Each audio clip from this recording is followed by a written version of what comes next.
விடுதலை சிறுத்தைகள் சார்பில் நடத்தப்படவிருக்கும் மது ஒழிப்பு மாநாட்டில் அதிமுக உள்ளிட்ட அனைவரும் பங்கேற்கலாம் என்று திருமாவளவன் தெரிவித்திருக்கிறார். அண்மை செய்தியாக பார்க்கிறோம். விடுதலை சிறுத்தைகள் சார்பில் கள்ளக்குறிச்சியில் அக்டோபர் 2ஆம் தேதி மகளிர் சார்பில் மது ஒழிப்பு மாநாடு நடத்தப்படும் என்று திருமாவளவன் அறிவித்திருக்கிறார். விடுதலை சிறுத்தைகளின் மது ஒழிப்பு மாநாட்டில் அதிமுகவும் பங்கேற்கலாம் என்றும் திருமாவளவன் தெரிவித்திருக்கிறார். அண்மை செய்தியாக பார்க்கிறோம். இது தொடர்பாக அவர் பேசிய காட்சிகளை பார்க்கலாம்.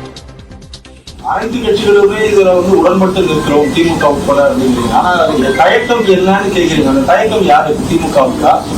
தயங்குகிற எல்லோருக்குமே அதிமுகவும் சொல்றாங்க, ஆனா நடைமுறைப்படுத்தல. இப்ப வேணா அவங்க எங்களோட சேரட்டும், இந்த மாநாட்டுக்கு வரணும்னு விரும்புறவங்களாம் வரட்டும்.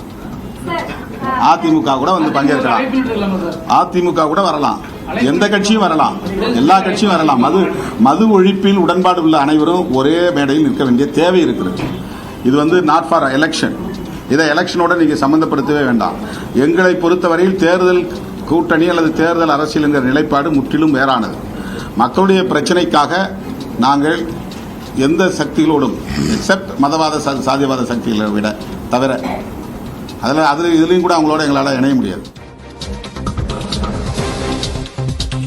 மது ஒழிப்பு மாநாட்டில் அனைத்து கட்சியினரும் பங்கேற்கலாம் என்று விடுதலை சிறுத்தைகள் கட்சியின் தலைவர் திருமாவளவன் அழைப்பு விடுத்திருக்கிறார். இது தொடர்பாக அவர் செய்தியாளர்கள் சந்தித்த காட்சிகளை பார்த்தோம்.